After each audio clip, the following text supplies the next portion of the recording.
Day. So we now move on to lesson 3, Employees' Voice and International Migration of HRM.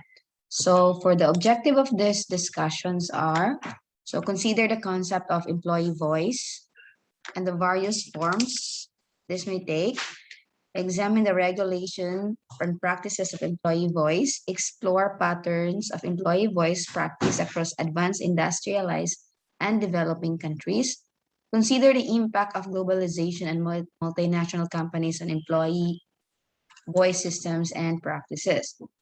On migration, HRM and migration, international migration, um, examine international migration, familiarize readers with the main reasons about the causes of migration, explore the main winners and losers of international migration, assess the human resource management challenges that arise from employing a more diverse workforce. So we go first to employee voice. So employee voice, from the word voice, so it means something that you speak out, speak up, and something that is heard. So in general, overarching concept that refers to the various ways in which employees take part in decision making in organizations and also the degree of influence they have over the same essential focus is on what sort of input workers or employees have into decision making in their organization, how this is manifested and how strong or powerful it is. So another meaning of employee voice is it means by which people communicate their views to their employer and influence matters that affect them at work. It helps to build open and trusting relationship between employers and their people, which can lead to organizational success. So, if employee, this is the meaning of employees voice to the employee. So on the employer side, effective voice contribute to building trust with employees. So this is on the concept of employer side. So effective voice contribute to building trust with employees. Not only trust, but on innovation, productivity, and organizational improvement. So self-expression on the side of the employees often result in feeling valued, increased job satisfaction, great influence, and better opportunities for development. Employee voice is important in creating inclusive and safe working environment. So when we are here as an employee, in the future, you are either going to be an employee, or if you go into entrepreneurship, you become a business person, you become the employer. So you have to take note which shoes you are taking, either the employee or the employer. Take note also that when you are the employee, it is not good to keep your silence, especially if you can contribute to the decision making of the company, or you can help in organizational success. Or if you are in the shoes of the employer, also make it a reminder that you need to listen to your employees. Why? Because they might have something, ideas or innovation that can help in creating value to the company. Another is when they are here, when employees are here, their voice are heard, they feel valued. And when employees feel valued, it creates a positive implication to the company. And you as an employer will not have any heartache also. However, the intensification of competition in business environment over recent decade resulting from globalization and related processes has promoted managers across the world to examine ways of increasing firm productivity, and performance. So, a common strategy adopted in this regard has been introduction of various employees' voice, policies and practices. Example of policies and practices is a suggestion scheme, quality circles, or team working system. So it is really recognized by companies all over the world that employees' voice are important. Thus, they make certain policies and practices to make to be able to hear the employees' side. So this aim at increasing employee commitment. So when employees are heard, it increase employees' commitment and input into decision making regarding their jobs and the issues that affect them at work. So the rationale for the use of these practices, the use of the practices is in hearing the employees' qualms or their input in the decision making is that it has twofold. So duha ka buok.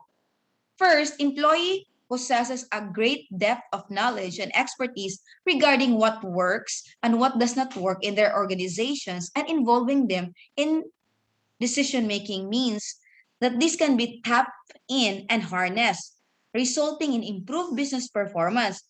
Why is it that they have in-depth knowledge? If it is a production area, sila magoy naa dito. Sila may kabaluon sa inaa sa grounds. Ang manager, igor ba siya nas taas, overlooking. But those who are on the grounds, who are the one doing the messy job, they know how to do about it. Kabalo sila how they're going to be efficient and effective in making the work smooth or increase productivity maybe.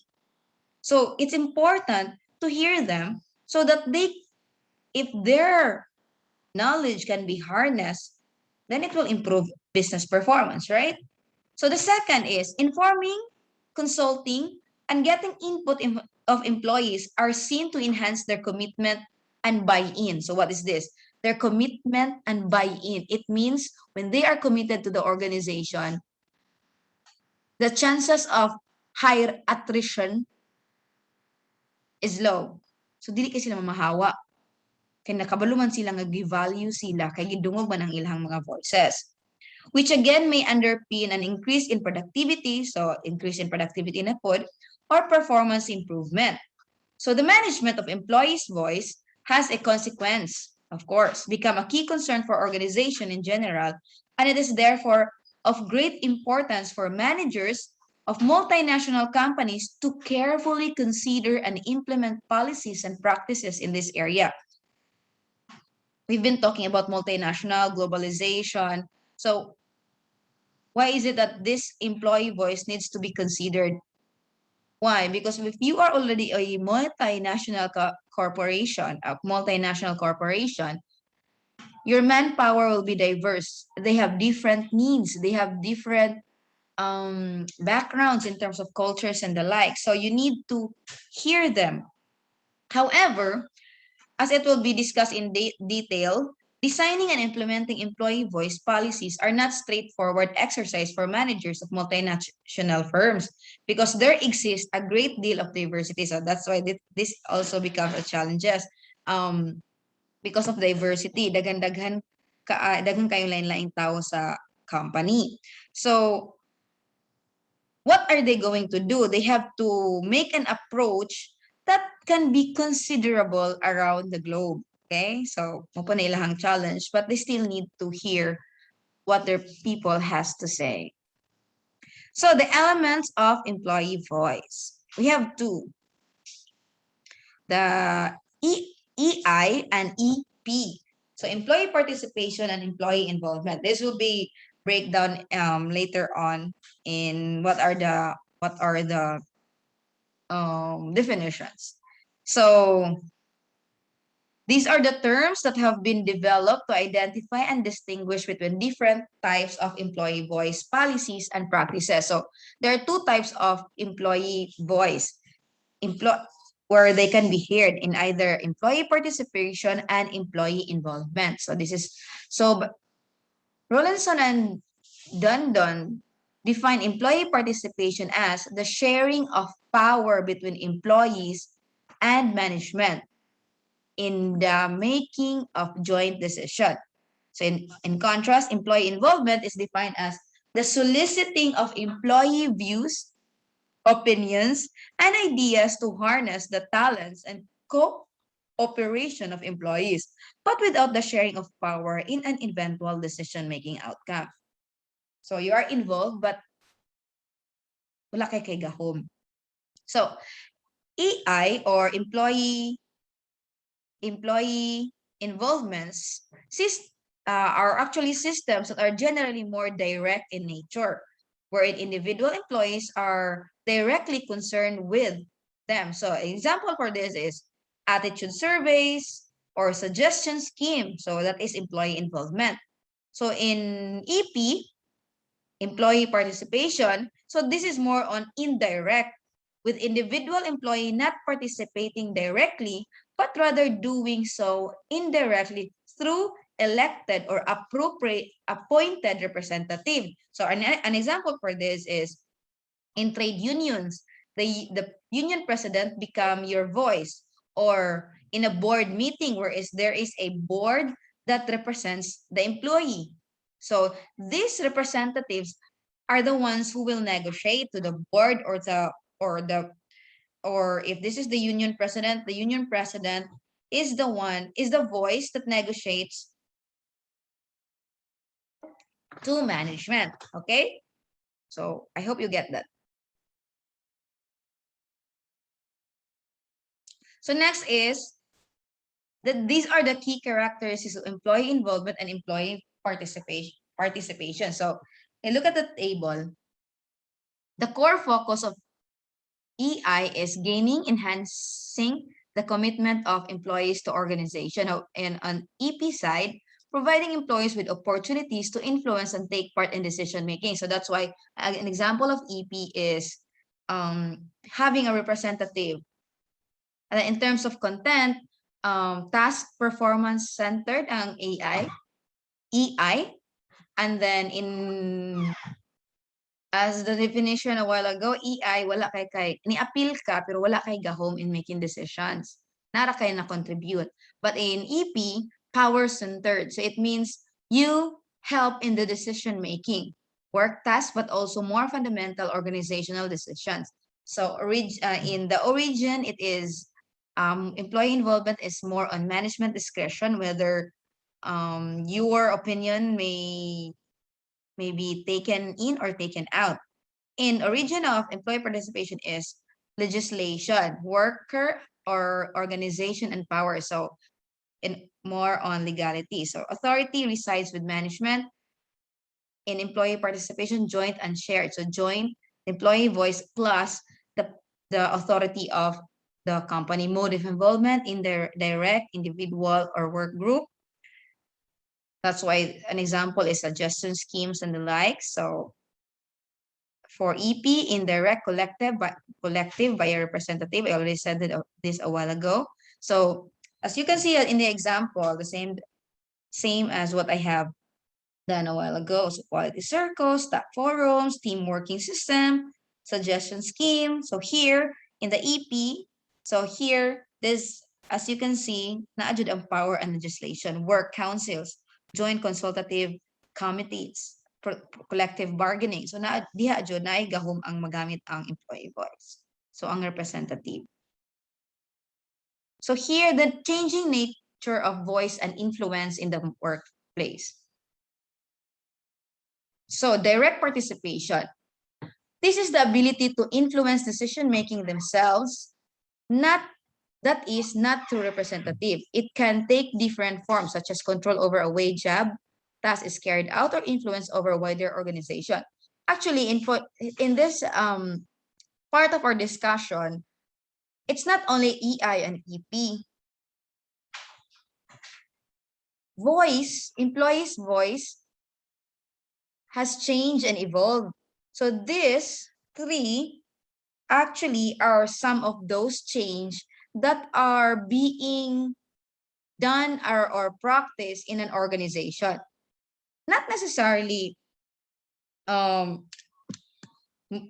if you're working right now, if you have part-time job right now, you may have experienced this in the past, but you just don't know the direct participation day two, corporate governance day two, or social technology day two. But actually, the practice na mo. So even if you are not working right now, let's just say in our class or any subject that you have,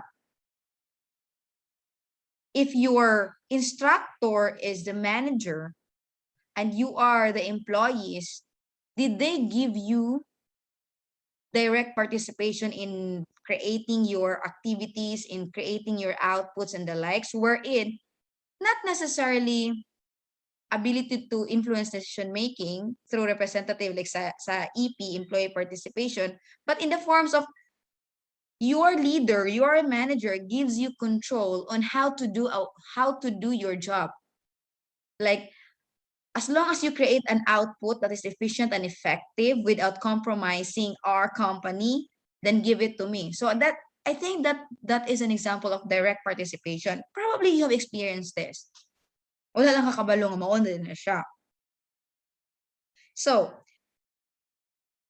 in a survey on skills and employment in 2017, found that formal ways of organizational participation declined.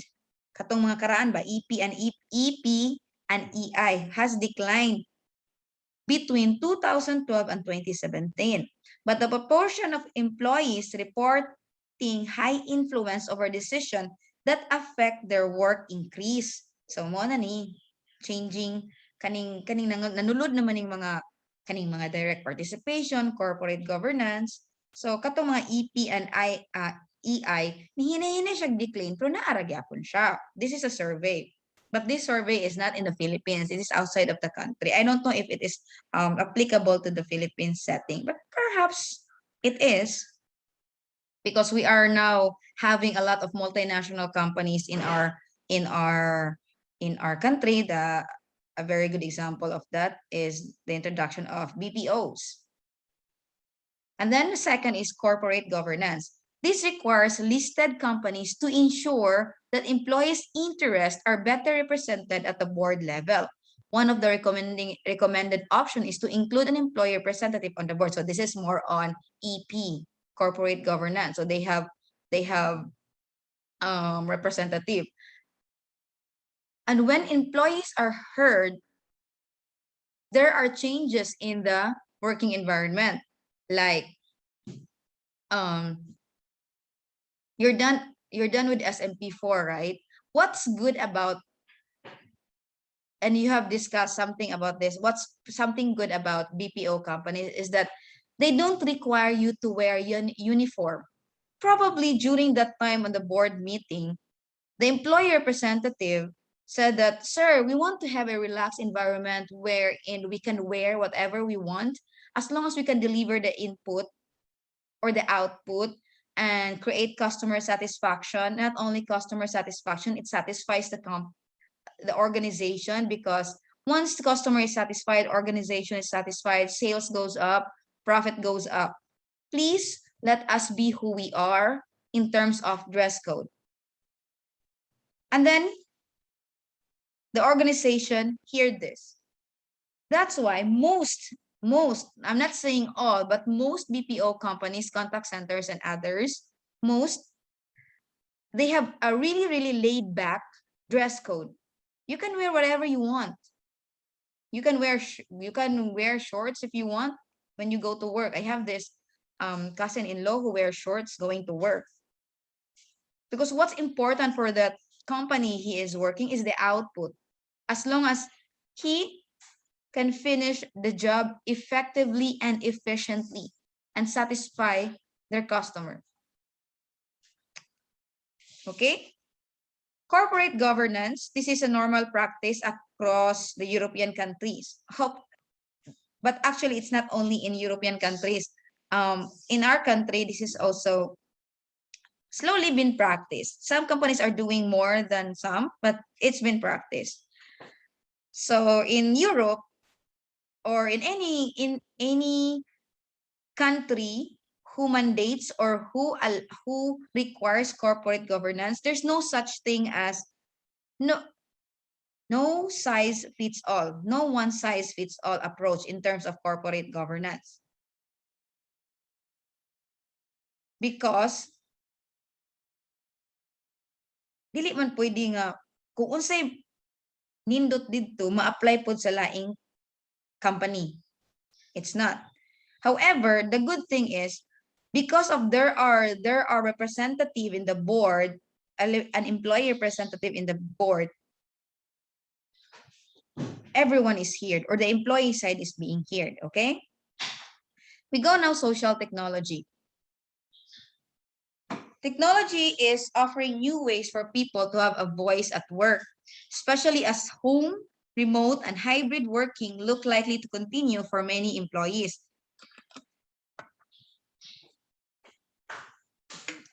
With widespread ownership and use of mobile devices, employee apps can be an effective tool to reach employees wherever they are.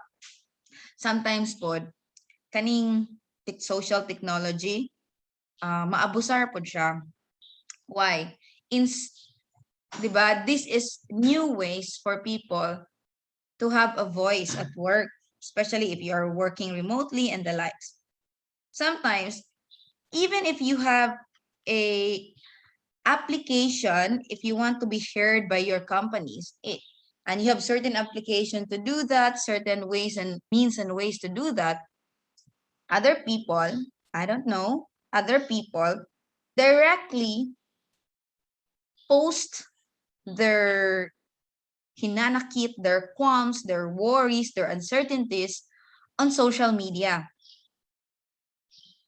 And posting on social media, sometimes it is being romanticized by people, not rationalized, but rather romanticized by people who only see 1/4, 1/2 of the story.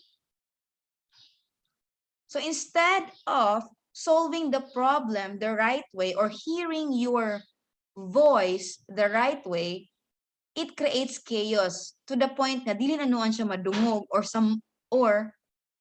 sayop ang pagkadungog sa imuhang buot ipasabot. So, this is not only applicable in organization when you're going to work in the future. Even as now, you are studying or some of you may be working. So if you have questions, clarifications, and if you want to be heard, don't do it in such a way nga ganahan ka dunggan sa daghang katawhan, but actually dili ra gyapon masolve ang imong problem because you are using the wrong channel. So if you want to be heard the right way, legally probably, then use the right channel that is applicable to your organization. That's more ethical way and professional way of dealing it. You're going to be future managers, future owners of businesses, or future employees probably. Imagine what will you feel if you are in the shoes of either of both and inanang hitabo. Imagine if you are the employee and inyong manager mo post sa social media nga inani ka nga wala kay ayo nga pagka-employee, padungog-dungog ba? Yan indot. The same emotion will probably apply, or the same hinanakit will probably apply if you as a worker, instead of directly telling your head nga muni imuhang hinanakit, nga imong gibuhat is posting it on social media, nangita ra ka og karamay in the wrong way, hindi ya pa ma-solve yung problem. Instead of telling it directly to your boss or the means or the right way of doing it to be heard, naman na siya, wala, diba? Imagine that. So let's use technology wisely or the right way. So social technology, we have a lot of digital platforms, right? We have YouTube, we have Microsoft Teams, we have now Zoom that can be used effectively. We have also Google Classroom, Google Meet, among other online platform. We can use Messenger, video call, or FB Live for that matter. This can also use effectively as focus groups to gather employee insights during meeting or during webinars. Organization intranets to can give voice to employees by sharing good practice and information. So an example for this is some employees have set up protected enterprise social networks as a platform for workers to express their views. Iba naman to kunin siya, protected enterprise social networks, wherein if you comment there, dili may balukin sa ka. Mura po nagsa inyo ang Norso, if naamo katuganing Norsonian confession, di ba daray admin, yung human, if naa kay mga kahinanakit, naa kay i-confess sa imong crush, charing, or regards ka ni Kuan, shout out ni Kuan, dili may balan kinsa ka. Mura po na siya inani na ay mga social networks na an employee can provide feedback to the company or express their views, pero anonymous ra sila. Pwede po na siya para ma-hear imong voice. These virtual networks allow workers some control over issues discussed like rumors, kanang mga uncertainties, nga basin man mabangkrap and the likes, pwede sila i-discuss dito. As well as informal networking with colleagues. So magchika-chika mo sa imong mga classmates or imong mga kaila, pwede dito. Na. Okay? So, mo ano siya. Because of this changing nature of voice and the influence of workplace, naay ka ng research ba nga nahitabo. This research shows that effective worker voice can lead to positive outcome for both individuals and organization.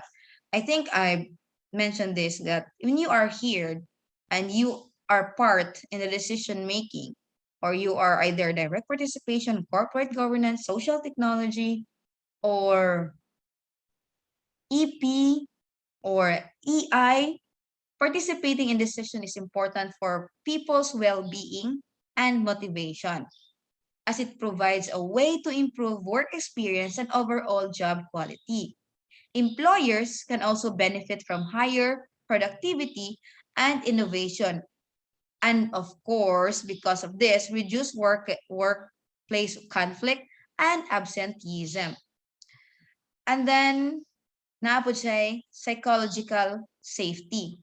Or this is what you call individuals' feeling about taking risks and sharing thoughts with others in the workplace.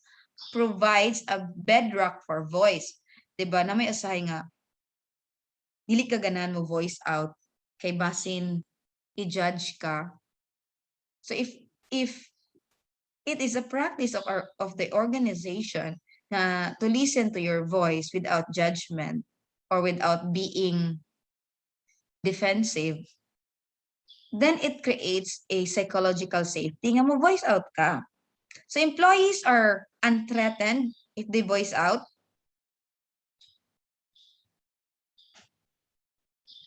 Unthreatened if they voice up, because sometimes if employees are unlikely to speak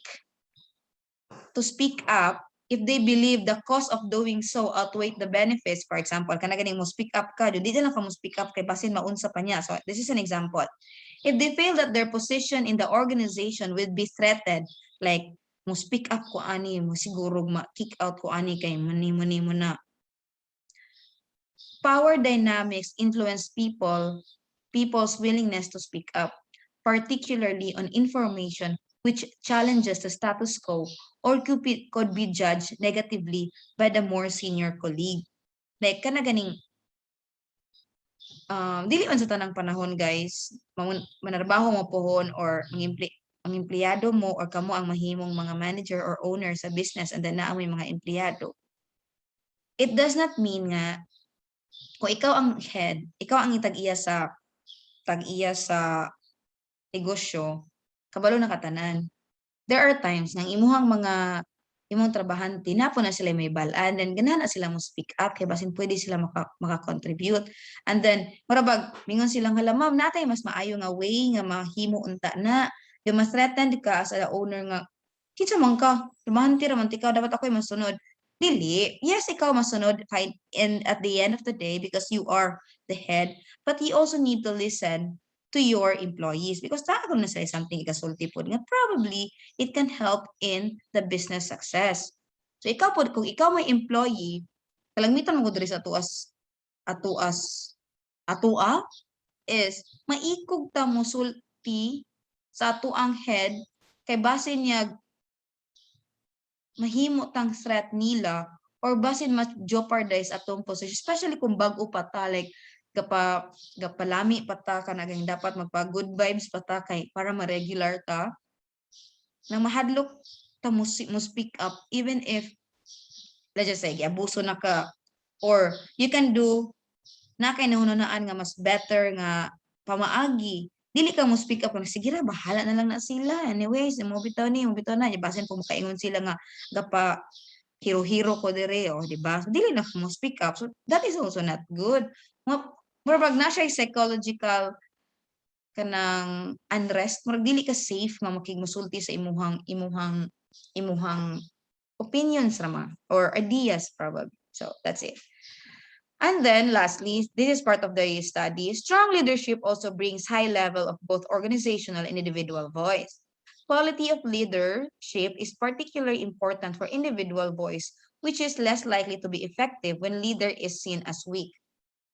So actually, we know that someone is a good leader because we, as the colleagues of that leader, feels it or that person is really leading us, sorry. And then we know that the leader is weak because kabalo pud ta nga mo ni siya ayo sige na lang. Bahala na siya, o diba? Na po tayo mga ina ng notion. It's therefore important that all people, managers in the organization understand the value of employee voice and are trained to facilitate open conversation and demonstrate empathic listening. So open conversation. Hopefully, nanarbaho mo or kamo mo yung amo, inani mo. Sumot kay na amo sa HR major, human resources, you need to be more understanding not only to your colleagues, to your employees maybe, or kung kamo mahimong empleyado po. So that's the end of changing nature. So we go to next. Employee voice is what makes it employee voice is what makes it possible to build a corporate culture around respect and shared values. So what happens when employees don't have a share of voice? They won't speak up. If employees are consistently not heard, they remain silent. This can become a big problem because we often need our employees to raise the white flag and tune us into issues that may otherwise be overlooked. So when you are not heard, you just do what you were told without questioning or bothering to change things because you don't think anything will result from speaking up. So, kabalo mo kang murag wala may tabo pa, di na lang konsulti. Di ba? And is imbis maaari improvement ang organization, dili na lang kabalo mo ka nga. So, sige pa na sila maminaw. So, this is what happens if we don't listen to our employees. Second, where should organizations start when embarking on a new employee voice program? So the most important first step is to have a system in place that ensures all opinions are heard and addressed. Mo na sa suggestion box. If an organization continues to let new ideas fall by the wayside or worse yet, fails to acknowledge that suggestion had been heard, at some point, employees will stop offering them and engagement will drop. So if kabalo sila nga, dili man jud sila mapaminaw, magsige na sila suggest una kay kasi di maminaw but in the end di na jud ka maminaw o di na po na sila suggest bahala mo dira mo na po na sila. For employees to feel heard, it's important that they not only put something in but also get something back in return. A research study shows that closing the loop, which could be something as simple as offering an explanation as to why management decide to go in a different direction, will make an employee feel that his or her voice is here. Like, mangutan na raw ng employee, nga naman na usong inani, nga nang inana. Mangutan na raw ng employee. If dili ka mo tubag, ana, kaingon dyan na sila nga, abal po ni sila, hindi sila kabalo mamina, bala sila. Even when an end result isn't exactly what a person had hoped, employees feel much more valued when their ideas are taken into consideration. Malain niyo po kung di ka paminawon, di ba? So, parihara po na siya sa nana po na siya ang mga employees. So, what can leaders do to ensure employee voice is not met by deaf ears? Sometimes, leaders will confuse an open door policy with true employee voice. The open door policy is great as it is good first step in hearing employees. But it's important to remember that action speaks louder than words. So if you may have an open door policy, but you don't take action about it, it's still useless. By viewing the number of suggestions, like if there are suggestions or suggestion bags that provided by employees, if you view it, by viewing the number of suggestions that have been considered or implemented over the past years, company can get a much better sense as to whether or not it really has an effective employee voice program. So action speaks louder than words. If you don't take actions on your policies and practices, then it's still useless. So how can an organization know if it's doing employee voice right? One sure sign, of course, of effective employee voice is the frequency at which employees are participating in discussion around key decisions and changes. Measuring engagement can also shed a lot of light on how well a program is working. Of course, you can actually see or observe that you are doing something right or doing employee voice right and hearing them right because maka-feel man guna sila, maka-istorya sila, mo-discuss sila, di sila maulaw mo speak up, kay kabalo sila nga dili ni himuon nga issue ang ilang pag-speak up. Rather, it will be heard, it will be analyzed before replyan sila sa ilang organization. So that's it for employee voice. You might wonder, ano appeal man siya sa global and international trade? It's because when you are talking about global international trade, it's not only capitalization that is being transferred, but also manpower. That's why wherever we are working in the part of the world, we need to have our own voice in the organization. So now we proceed with the next topic, international migration and HR. So international migration, you might probably hear this a lot, migration, nangadtog abroad, blah, blah, blah. So let me go deeper to this. International migration is the movement of people across international borders for the purpose of settlement. International migrants change their usual place of residence from one country to another. So that's by REES, an International Encyclopedia of Human Geography. Another is migration is the movement of people from one place to live in another. Immigrants leave their country. Well, I don't know how to pronounce it properly, guys, but immigrants, the EM and the EIMM enter a country. Migration impacts on both the place left behind and on the place where migrants settle. People have many reasons why they might want to move from one place to another. These reasons may be economic, social, political, or environmental. So we'll discuss that further. So there are types of migration.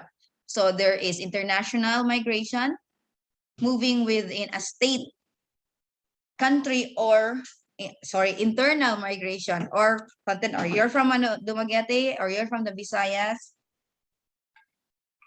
you move to Luzon or Mindanao. So that's internal. External migration, moving to a different state, country, or continent. So moving within, lahi na siya ha.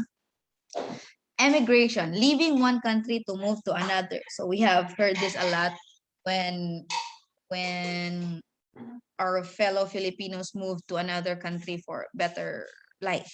Then immigration, moving into a new country. So emigration and immigration. Return migration, so moving back to where you came from. So, nibalik na pud ka. And then there's also seasonal migration, moving with each season or into response to climate conditions, especially itong mga sakit-sakit na mabalhin sila lang lugar, if no nakaayo, ato na sila init-init na lugar. So that's seasonal migration.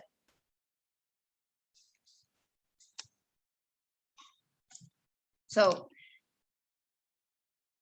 people who migrate fall into either of the three categories, as you can see in the right side of your screen.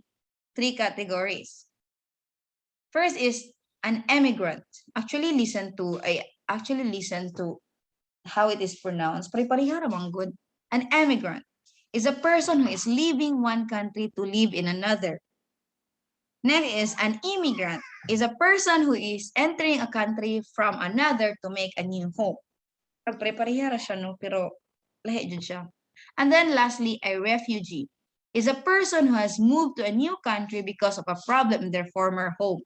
So in the left, the types of migration, and then those who migrate may be categorized in either an emigrant, immigrant, or a refugee. So unsa man mo? Asa mo na belong? So why do people move? What forces do you think drive human migration? People move for many reasons, and those reasons are either called push factors or pull factors. So let's go first to push factors. Push factors include leaving a place because of a problem, such as a food shortage, war, or flood. Push factors are the reason that makes someone decide to move. This is in their own experience of life in one place, which give them good reason to leave it. Often, push factor are negative. Often, push factor are negative. Things such as unemployment, crop failure, drought, flooding, war, poor education opportunities, or poor service probably and amenities. So as you can see in push factor, unemployment, lack of amenities, as I mentioned, one na siya, mostly negative. While pull factors include moving to a place because of something good. So, moving to a place because of something good. Nihaw katong push, nihawa ka kay nay something bad dito. Kaning sa pull is moadto ka kay nay something good dito. Such as nicer climate, job opportunities, better food supply. Full factors are the expectation which attracts people to the new place. They are usually positive things. Job opportunities, mo ni siya on the right side of your screen, o, diba? Potential for employments, better service provision, mo daghan siguro daghang OFW, daghang mga Filipino nga mga tuglaing lugar because of this pull factors. Una, naka-experience sila push factors, maong moadto sila sa pull factors, diba? There are reasons nga nang mo migrate, diba? Either an emigrant ka, or immigrant, or a refugee. So you have reasons why you migrate. Governments also, because of this, governments in destination countries, kung asa ka adtuan, asa mo adto, have an interest in putting downgrade pressures on unit labor costs and bolstering the supply of scarce skills to enhance competitiveness, while source countries are also increasing proactive in facilitating labor migration to enhance economic development. So actually, kung kisa tong gibiyaan o kisa tong adtuan, they're making ways nga ma-improve po ni siya. Like, if ang gibiyaan is ang Pilipinas, and ang adtuan is Australia, US, or Canada, dito sa Pilipinas, i-train na ang mga tao nga if maadto sila dito, qualified sila dito. Sila po dito, kaya nangita man sila someone from diri sa Pilipinas, mangiwa po na sila mga policies nga supports it. Nga, like, almost always makadugog man ta nga mga health practitioner man jud ang maadto sa abroad, di ba? If not health practitioner, engineers and the like. So imangita po sila dito paag ilang government pod nga kita makuha po ta nila kay kinahanglan man ta nila sa ilahang economy. What drives migration? So So how does migration relate to global international trade and HRM?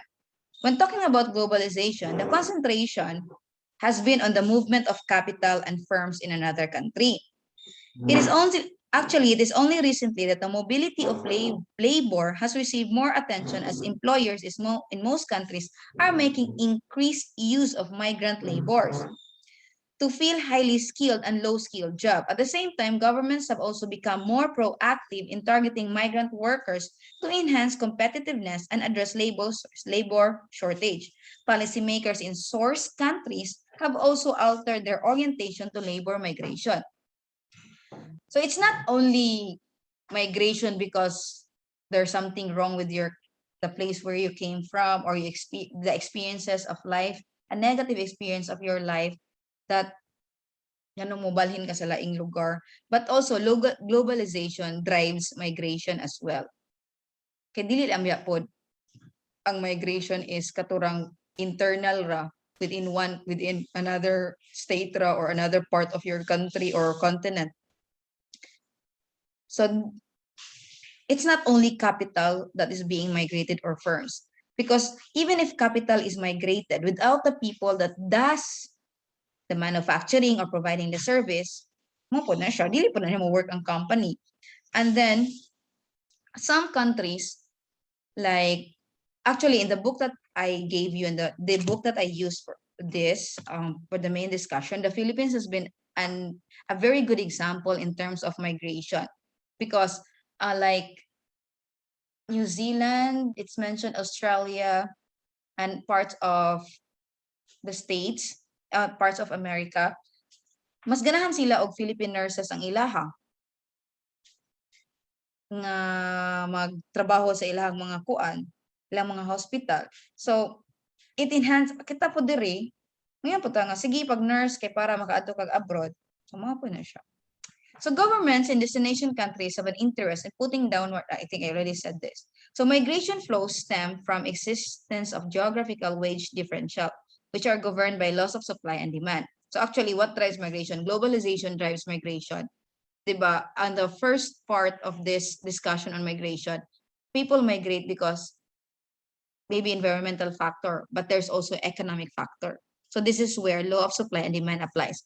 Individuals undertake cost-benefit analysis comparing the relative costs and benefits of remaining in their current country compared to the anticipated wage returns in moving to a new country. So actually, this approach is called the Neoclassical Approach. The decision to migrate is therefore an investment. Nga naman, because you are weighing the cost-benefit. The cost and benefit if let's just say, I'll say, if ako, professional na ko diri sa Pilipinas, ako ang pagtudlo-tudlo ninyo, and then ganang ko nga, balhin ka ha ako o kuan, US, kamas dako ang sweldo dito. So what are the cost benefit? If adto ko dito, matrabaho ra ko 3 years, di mo balik ko sa Pilipinas after 3 years, unta ka na nagsiguro kong tigom. So inana ba? If ka mo na may ganahan mo moadtog abroad, pagunahuna biya mo kung mas better ba if naa mo dito or naa ba mo diri. If moadto mo dito, di mo ras ragyapon yung sweldo kung naa mo diri, ani na lang mo diri, di ba? Kaysa mo move mo to another country. So migration, globalization drives migration because it's not only capital and firms, multinational corporation being moved around the world, but actually labor has been mobile already. That's why, because labor has been mobile already, it is important for us to be competitive in the area of specialization we are undertaking. So that if we want to migrate to another country and have a job or create a business in another country, you are competitive. So advantages of migrants' labor to employers. So advantages. It's employers ni siya. Migrants often fill jobs that are unappealing. These jobs are not always low paid, but they usually denote low status and unpleasant working condition with few opportunities for advancement. Actually, like I'm picking picking of apples, kana mangunga og kanang ganing mga fruits, dili man na siya unappealing. But usually low paid job siya. Yung man kung naa ka dito nga kung kani siya. Kung naa ka sa Pilipinas or kung imong trabaho sa Pilipinas is mangipo ra kag mangga gani. Diba mo ka nga ay gusto niyang trabaho. What if wala mangga? Diba? Atong panglantaw ana niya is unappealing na siya, low paid na siya. Or kung nasa mo nang walay ganahan ana diri sa atong country. Let's just say someone from Japan comes to our country and para niya ganahan siya mo trabaho ana nga trabaho baskin pa low status na siya or unpleasant na siya or low paid na siya. Pero para niya dako na siya kaayo. Mo unang advantage ang migrants sa employer kay mo dawat ra man sila ana. Importante nila trabaho man, di ba? These jobs are frequently spurned by native-born workers. Spurned, dili ganan ang mga native-born workers, ana, because of their low status and the stigma attached to undertaking particular job. As in the case of care work, changing gender role has also resulted in traditional roles such as child care, elder care, and meal preparation being commercialized as women. Diba? Kabantay mo, walay helper nga laki kaayo or walay nurse nga, talag sa ng nurse nga laki kalagmitan mga bayi jud or walay ka ng care sa tigulang mga bayi jud dalag sa lalaki. Kaya mo naman na siya na usual ba? Ya, wala may ganahan mo trabaho ani if ako American nga maglimpyo sa lubot sa mga tigulang. Kita ko lang trabaho o di ba? Muna ako na lang ihatag mo. Mo pa namang government mo attract po sila mga tagalaing nasod nga mo mas willing ana mo nang ganahan sila mga Pilipino nga worker kay kugihan kaayo. So, second, employers respond to labor shortage by using migrant labor. So, nag-shortage man silang company, mangita sila lain. Ani sila nato mangita, especially on the medical sector. Kay maayo ra jud kaayo. Nga naman ni, it is because employers have become more preoccupied with global competitiveness and actively use migrants to put downward pressure on wages in a wide varieties of jobs, exacerbating the reluctance of native workers to enter these jobs. This situation is facilitated by the declining power of labor confronted with the challenges such as the threat of outsourcing and offshoring, so reinforced by migrant wage expectations that are initially framed by the labor market in their country of origin.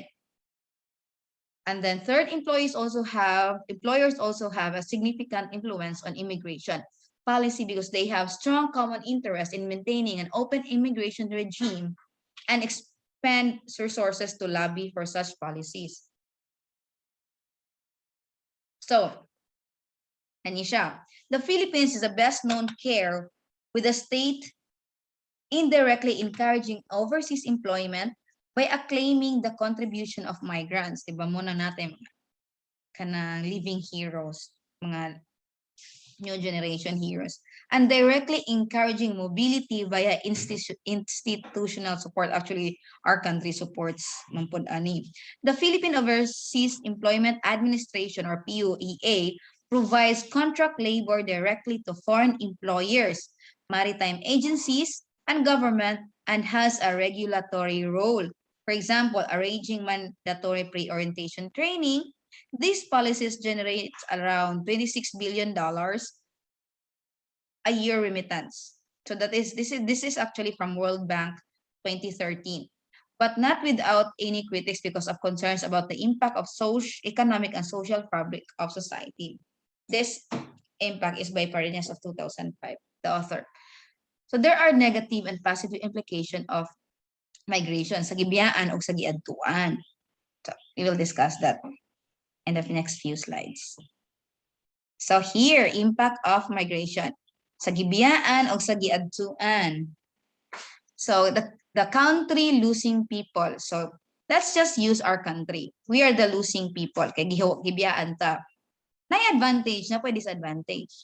So the advantage is money sent home by migrants. Actually, the remittances has been helping the Philippine economy as in.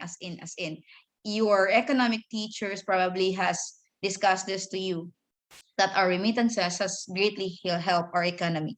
And then decreased pressure on job and resources.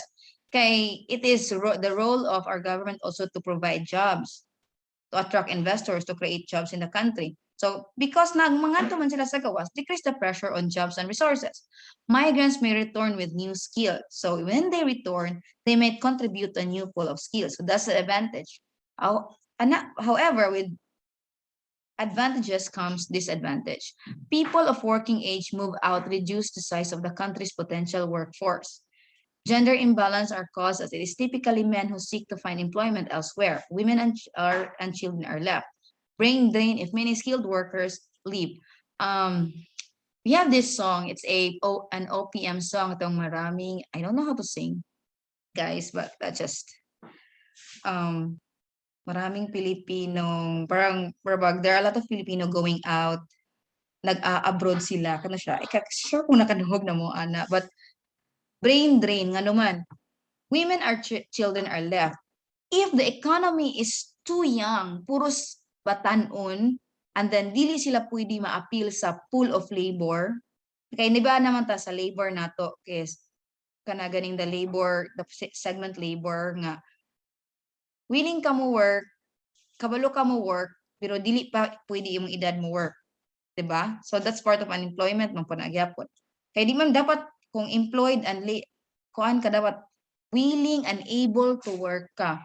So kung women and children are left, ang mga babayi magpundoro sa balay kay ba't pabantayan mo nang iyang anak kay iyang pana nanarbaho man. So na gender imbalance. And then what happened to the Philippine economy this time is young kaayo ang atuang population. When the population is so young, wala ka ayoy manarbaho. Kung wala kayo manarbaho, wala na ay brain drain. Kaya ang skilled workers, nang hawa naman siya. So, muna siya, the working age move out, reduce the country's potential workforce. Kung wala pag kayo daghang workforce, unsa ako na to pag-produce og output, so inana mo na siya disadvantage. So, advantage and disadvantage para sa giadtuan. A richer and more diverse culture, bago na biyapon, helps to reduce labor shortage because that's why they need us, attract us to go to their country because they have labor shortage. Migrants are more prepared to take on low paid, so this is actually an advantage to the host country because kabalo man sila nga ang migrants, madawat at yun na maskin unsang trabaho, importante sila makatrabaho because they are in a new country, they need to eat, they need to pay their bills, they need to pay their utilities. So, mudawat doon na sila low paid jobs or low skilled jobs. Disadvantage, however, is increasing cost of service such as healthcare, education, because these people, what if that unya tibok niyang pamilya? So you have to provide for their healthcare and education.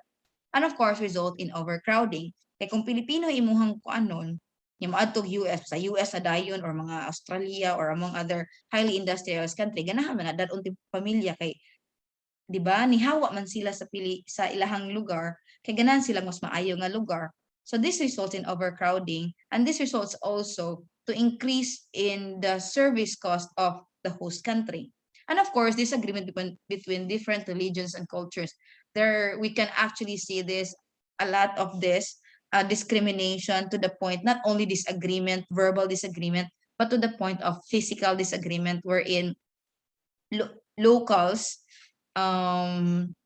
hurt migrants or people of different race, or people, they call it people of color. So that's also the disadvantage of that. That is the negative implication of that. And of course, napoy tendency nga marag, if certain part of the world nga kanay laging low paid job, wala siya. So not everything is good on labor and employment. Immigrants give negative effect as well. Effects on wages or unskilled native-born workers. Sa US na siya in US. However, in the UK, dili kay siya maka-affect because in the labor market, because they have a regulation on national minimum wage. So wherever you are in the United Kingdom, UK, naman sila yung national minimum wage. So it's good for you if maskin people of color ka, naman sila yung minimum wage for that provided. So it provides protection to low-paid workers in the UK. Sa US, not good kay nagingon diri nga. This is ay dili na ko nang itungo ha. This is from the book actually. However, not good, not everything is good on labor and employment. Immigration gives negative effect on the wages of unskilled native-born workers in the US. So employers are seen one of the main beneficiaries and key advocate of an open migration. So this is an HR implication. And then, in addition, there are a number of obstacles that a migrant may need to overcome. So kung migrant ka, na kay obstacles na overcome. Unemployment. We have this, it's actually been practiced wherein an individual go to abroad, not to work, but tourist. And then paabot dito, mangitag trabaho. So, unemployment ka. What if nagtrabaho ka dito sa Pilipinas, and then nag-tourist ka dito, kay mangitag ang trabaho, yung exit ka, yung para kung makatrabaho na ka, mabalik ra ka. Or, others go to abroad as a student. If you go to abroad as a student, if you want to go part-time job, you cannot work more than 20 hours per week. Kay das issue on legality na po siguro. Racism and cultural differences. Language barrier. It's okay if you can speak English and you are in a country that speaks English.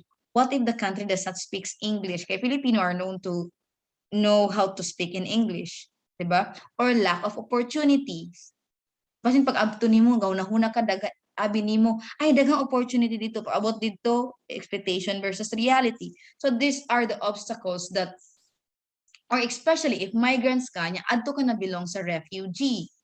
Diba? Ang usually nga naman ang refugees nga makita na to over the news kay gubot sa ilahang country. Yung mga to sila sa laing country nga unemployment, racism, language barrier, lack of opportunities. Kaya basin wa jud sila kalibutan saan lang buhaton, di ba?